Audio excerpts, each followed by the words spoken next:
جتنی دیر یہ گورنمنٹ رہے گی مزید اور مشکلیں بڑھتی جائیں گی، اور اس میں سے نکلنے کے لیے صرف اگر ہم ایک قوم بنے، قوم ہی نکل سکتی ہے۔ دیکھیں، یہ میں آپ کو سمجھانے کی کوشش کر رہا ہوں کہ قوم اور ہجوم میں بڑا فرق ہوتا ہے۔ جب ایک قوم بن جاتی ہے تو وہ جب مل کے 22 کروڑ لوگ جب مل کے فیصلہ کرتے ہیں کہ ہم نے مثلا اپنے قرضے اتارنے ہیں، وہ اتار دیں گے اپنے قرضے۔ جب ایک قوم فیصلہ کرتی ہے کہ ہم نے ٹیکس اکٹھا کرنا ہے تاکہ ہمارے پاس پیسہ ہوتا ہے کہ ہم اپنے اسکول بنائیں، ہسپتال بنائیں، اپنی انفراسٹرکچر ٹھیک کریں، وہ کر سکتی ہے قوم۔ جرمنی اور جاپان دوسری جنگ عظیم کے بعد بالکل ختم ہو گئی تھی، ایک بلڈنگ نہیں کھڑی تھی۔ آپ تصویریں دیکھیں ان کی، دوسری جنگ عظیم کے بعد جاپان کے اوپر 2 ایٹم بم گر چکے تھے،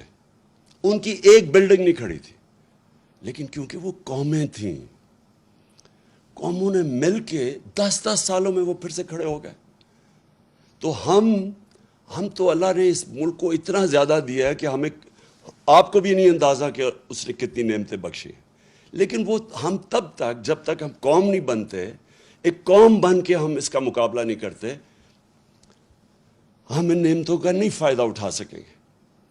ہم جب، مجھے بڑی اچھی طرح یاد ہے جب زلزلہ آیا پاکستان میں 2005 اور 2010 میں جب سیلاب آیا، کیونکہ میں کام کر رہا تھا،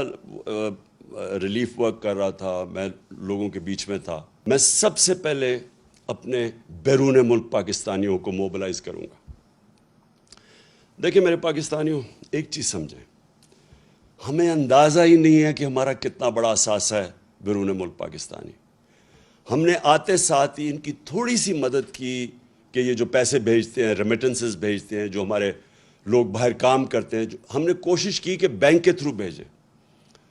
پاکستان کی تاریخ میں سب سے زیادہ 31 ارب ڈالر کی ریمیٹنسز آئی۔ ابھی ہم نے شروع ہی ہوئے تھے، ابھی ہم اور بھی ان کی مدد کر رہے تھے۔ ہم نے روشن ڈیجیٹل اکاؤنٹ کھولا تھا، ہم نے ابھی ان کے لیے پوری ایک پلان بنایا ہوا تھا کہ کیسے ہم نے ہاؤسنگ کے اندر ان کی انویسٹمنٹ لے کے آنی ہے۔ جو سب سے بڑا میرا پلان تھا، اور مجھے سب سے افسوس ہے کہ پہلا پلان سیبوٹاج کیا یہ آصف زرداری کی سندھ حکومت نے۔ ہم نے ایک بنڈل آئلینڈ ہے، اس کے اوپر ایک پورا ایک نیا شہر بنا رہے تھے،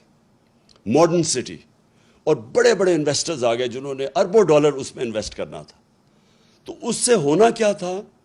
کہ اس سے ایک تو کراچی جو پھیلتا جا رہا ہے اور جو مشکل، پانی بھی نہیں دے سکتے، سیوریج بھی نہیں دے سکتے، یعنی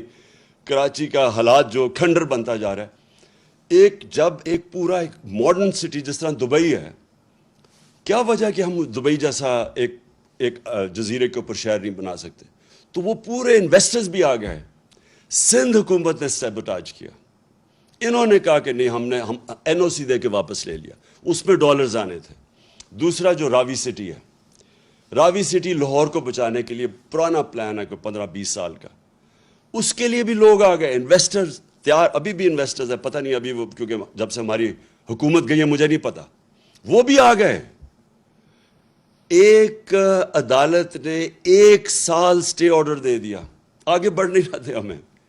تو رکاوٹیں تھی، لیکن اگر دونوں جگہ پیسہ آ جاتا تو آج یہ جو ہمارا روپیہ گر رہا ہے یہ روپیہ نہ گرتا، کیونکہ ہمارے پاس ڈالرز آ جانے تھے باہر سے۔ تو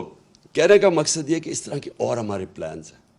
جو بیرون ملک پاکستانی ہیں، وہ سب سے پہلے، اگر ہم ان کے لیے جو پیکیج میں تیار کر رہا ہوں،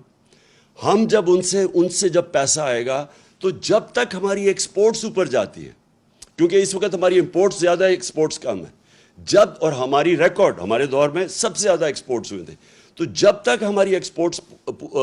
امپورٹس کے ساتھ نہیں ملتی، تب تک ہم بیرون ملک پاکستانیوں سے ڈالرز منگوا کے تو یہ پورا کریں گے، جو گیپ پورا کریں گے، تاکہ ہمارے روپے پہ پریشر نہ پڑے جو روپیہ گرتا جا رہا ہے۔ تو پہلی چیز تو میری یہ ہے کہ ہم نے اپنے بیرون ملک پاکستانیوں کو پوری طرح اس ملک کی، جو ہم اس بحران سے نکالیں گے،